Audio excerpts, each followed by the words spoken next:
আমরা 550 থেকে 600 লোক নিয়ে বড় পিকনিক করেছি।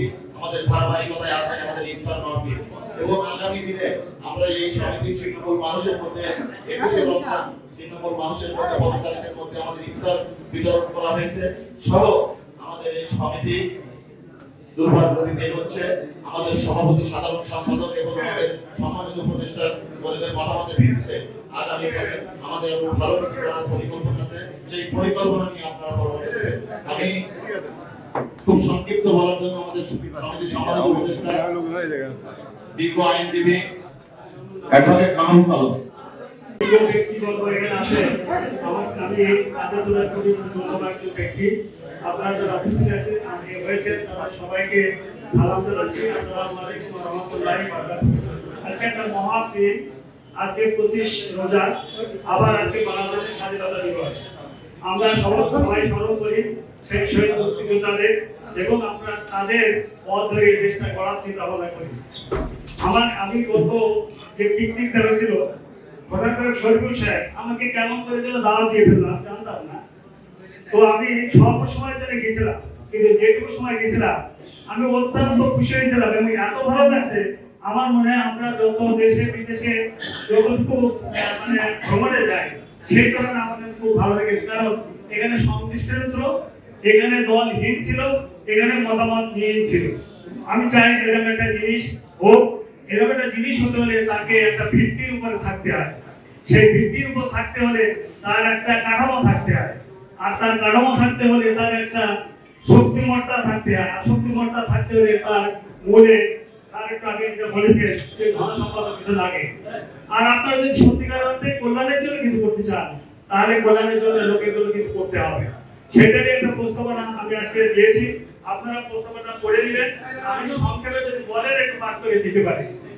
আর দ্বিতীয় যেটা আছে সেটা হলো, আমি ওখানে একটা কবিতা পাঠ করেছিলাম, ওষুধ খাওয়ার নীতি।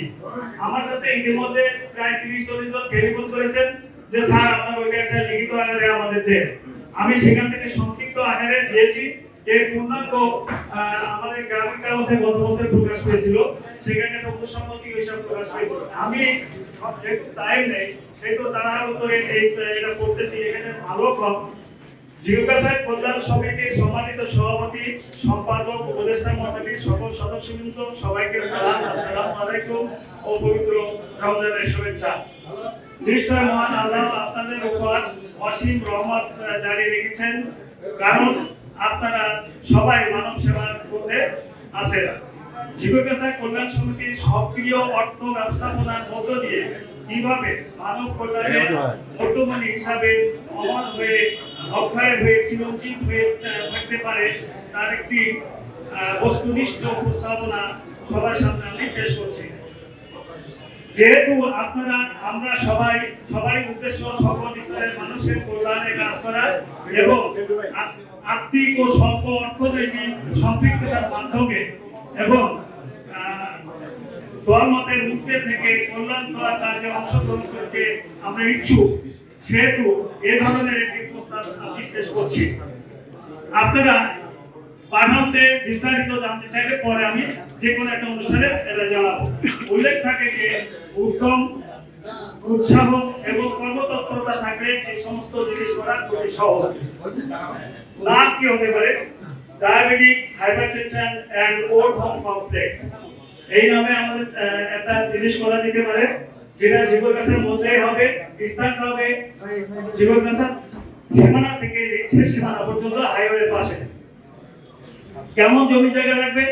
60 থেকে 1000 শতক। আপনারা প্রথম অবস্থায় শুরু করতে পারেন। এরপর আসছে যে গঠনতন্ত্র, একটা গঠনতন্ত্র থাকবে প্রত্যেকে। এটা তো গঠনতন্ত্র নিয়ে বর্ণনা যাবে, এটা আমি বিস্তারিত আলাপ করব না। এরপরে থাকছে যেটা আকার কেমন হবে কমিটি, সেটা আপনারা নির্ধারণ করে নেবেন। তারা সদস্য এখানে যারা আছেন সবাই তার সদস্য হবে। আচ্ছা, অর্থায়নটা কিভাবে? দাতা হিসাবে যারা দাতা হচ্ছে 15 লাখ টাকা দিয়ে দাতা হতে পারবেন, এবং এই দাতারা আমি সংক্ষেপে বলার জন্য বলছি, দাতা যারা হবেন তারা যে বিষয়ে দাতা হবেন তার উপরে তার শিলান্যাস হিসেবে তার নাম এবং তার একটা জীবনী থাকবে। যেমন ডাক্তার গোলাম ফারুক একটা ওটি কমপ্লেক্স করে দিল, যদি দানে করে থাকে তাহলে ওখানে তার মনোমত সহ তার একটা বিস্তারিত তথ্য থাকবে। আবার সেই ডাক্তার গ্রহণ করে ইচ্ছা করলে আবার অন্য সদস্য হতে পারছে চাঁদা দিয়ে, যেখানে আপনি লাভবান হতে পারবেন সেখানেও সদস্য হতে পারবেন। এগুলো আপনার করে দিবেন। তো এখানে কার কত হতে পারে সেটা আমি অনেকগুলো শ্রেণীকে বিভক্ত করেছি যাতে সহজ হয়। যেমন দাতা সদস্য 15 লাখ টাকা, আজীবন উপদেষ্টা হতে গেলে 10 লাখ টাকা, উপদেষ্টা হতে গেলে 5 লাখ টাকা, প্লাটিনাম মেম্বার হতে গেলে 3 লাখ টাকা, গোল্ডেন মেম্বার হতে গেলে 1 লাখ টাকা, যদি সিনিয়র সিলভার হন তাহলে সেক্ষেত্রে একটা এখানে বলতে হয়েছে জেনারেলের মধ্যে 3 ধরনের এ বি সি ডি হতে পারে, আপ টু 5000 টাকা পর্যন্ত চাঁদা আপনার দিতে পারেন। এবং এই চাঁদা কিন্তু চাঁদা না, দান না, কিন্তু অংশীদারিত্ব। আপনি যে টাকা দিবেন ওখানে যে সম্পদ থাকবে তার একটা অংশীদারিত্ব আপনি পাবেন। আচ্ছা, একই ব্যক্তি দাতা ও যে কোনো স্তরের সদস্য হতে পারবে। সকল স্তরের সদস্যগণ নিজ নিয়োগকৃত অর্থে শেয়ার হিসাবে মালিকানা ও লভ্যাংশ পাবেন, তবে দানকৃত অংশে মালিকানা পাবেন না, সেটা দান হিসাবেই থাকবে। দাতা সাধারণ, আচ্ছা এবার এটা আপনারা করে দিবেন।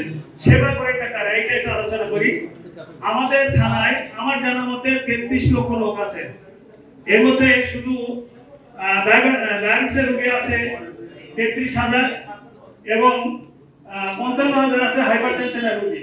অর্থাৎ অষ্টাশিদের রোগী মাসে অন্তত 2-1 বার করে তাদের ডাক্তারের কাছে যেতে হয়, মাত্র না হলেও বছরে 4 বার যাওয়া লাগে। এরা যে পরিমাণ পয়সা খরচ করতে হয় সেটাকে আমরা সাশ্রয় করতে চাচ্ছি। সেটা এইভাবে যদি আমরা বাইরের আরো 22,000 পাই তাহলে আমাদের 1,10,000 রোগীর আমাদের সেবা দিতে হবে, বছরে 4,40,000 রোগী সেবা দিতে হবে। এবং প্রত্যেকের কাছ থেকে যদি আমি 200 থেকে 300 টাকা লভ্যাংশ থাকে 25% তাদেরকে ছাড় দিও, তবু দেখা যায় কয়েক কোটি টাকা আমাদের ওখানে আসবে। এবং বছরের দাম সংখ্যা করতেছে টাইম নাই, বছরান্তে দেখা যাবে যে ওনাদের মুনাফা থাকবে যারা এই দাতা হলে, যারা ওখানে সদস্য হলে তারা 20 থেকে 25% প্রতি বছর লভ্যাংশ হিসাবে পাইতে পারে, নট লেস দ্যান 12%। আবার এটা একটা কল্যাণ সমিতির অংশ হলো যেখান থেকে আপনারা সবাইকে সেবা দিতে পারবেন। আরেকটা জিনিস আমি বলে রাখি, যেটা আমি উল্লেখ করে নাই, আরেকটা মজার ব্যাপার আছে। এরকম একটা কমপ্লেক্স হয়ে গেলে আপনারা যদি করে ফেলতে পারেন 1 বছরের মধ্যে, ওখানে আপনারা আরেকটা যারা বিকল ও বধির এবং যারা এই ধরনের প্রতিবন্ধী আছে তাদের একটা ভালো মানে ট্রিটমেন্ট দেওয়া যাবে, সেই লোক ভালো আছে। এবং তাদের অর্থ ওখানে যোগান দেওয়ার জন্য অনেক দাতা আমাদের আশেপাশে আছে, তারা ওখানে দেবে।